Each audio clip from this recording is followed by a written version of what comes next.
muddo aan yarayn ayaan dadkan dood wadaag la ahaa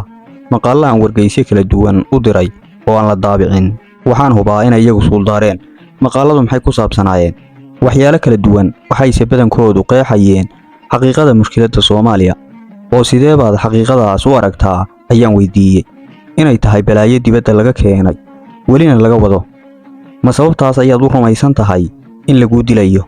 tu kale ha joogtee taasi kaligeed miyay kula fududahay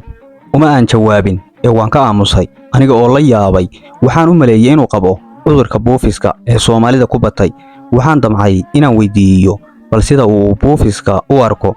waanse ka hakaday aniga oo ka baqay inuu ku jawaabo buufisku ma aha dabiici waa cudur Soomaalida lagu faafiyay laakiin isaga ayaaba sidii uu niyadayda akhriyay yidhi waan garanayaa inaad ila yaabtay oo weliba buufis iga shakiday waxaanse kuu sheegayaa fikirkaaga sidaas ahi wuu ka khatarsan yahay gumaysiga cusub ee maskaxda waayo iyaga ayaa kula weyn oo kula muuqda dad aan miskiin aniga oo kala ah dan ka lahayn anigana waad iliidaysaa haddii aanay aniga oo kale dan ka lahayn ama ka baqaynin yay danayn lahaayeen oo ka baqi lahaayeen waxaa jira dad aqoon leh oo ka caansan kana awood badan kuwaas maxaa loo leen waayay ayaan ku xijiyey dadkaasaad sheegaysaa waa saddex mid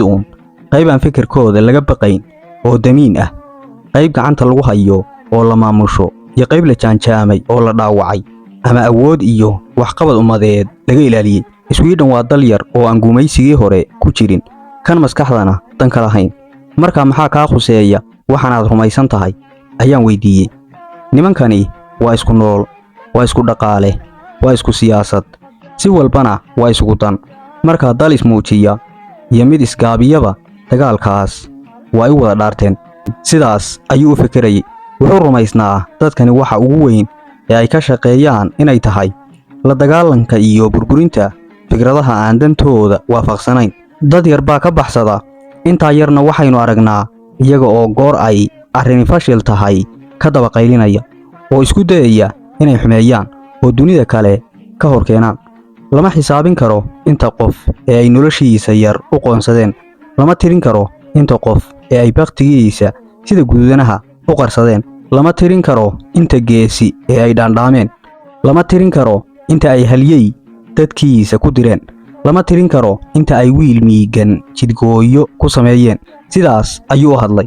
isaga oo xaalad walba ka bixinaya tusaale uu hubo miyaad rumaystay mise waan beensaday adiguba miyaad rumaysatay mise waad beensatay magaalo kale ayaan u guuray muddo sanad ku dhowna isma aanu arag dabadeed maalin dambe ayaan wacay una sheegay inaan 3 isho kadib oo sabtida ku beegan soo booqan doono haye iyo haye ayaanu ku ballanay waa maanta booqasho saaxiib ayay iska ahayd waxaanse jeclaa inaan uga mahadnaqo inuu ibaray Joseph Conrad una qiro ninkaasi run ahaantii inuu ahaa aabbaha sheekada casriga ah markii aan magaalada imid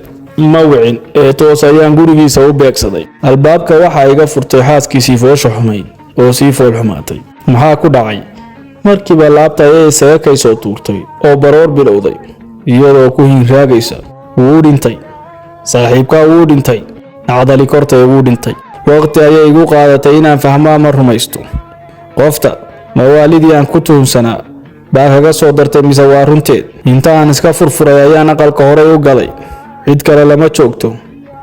aan ahayn bisadeedii caddeyd oo iyada oo maaw leh oo dibka warwareejinaysa iga hor timid naagtii oo markii aan ka dhaqaaqay oo hintii dhintay ayaan dib ugu jeestay maxaa tidhi ninkaagii wuu dhintay habeen hore ayuu dhintay sidee buu u dhintay maxaa dilay wuu iska dhintay ayay tidhi sidii qof sagagar ah sidee buu isaga dhintay ayaan weydiiyey aniga oo raba sababun inay sheegto in la dilay ama uu shil galay ama wadnuhu joogsaday iskii ayuu isaga dhintay nacdali kortay ayay haddana ku celisay dhowr saacadood baa laga sii joogaa iyadoo aan igu kordhin waxaan ahayn inuu habeen hore badqab ku seexday aroortii shalayna sariirtiisa mayd ku ahaa anqada kuu sameeya markii ay tidhi waan diiday naxdinta aan geerida saaxiibkay ka qaaday ka sokow waxaan ogaa inay tahay karis xun haweyskii markii aan ka soo baxay waxaan arkay baraf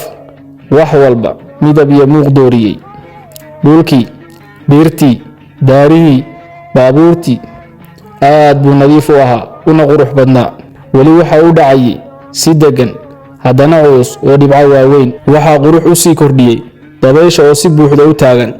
lagama garto cudbi cirka ka soo qubanaya. ka dhirta saaran lagama garto ubax wada cad.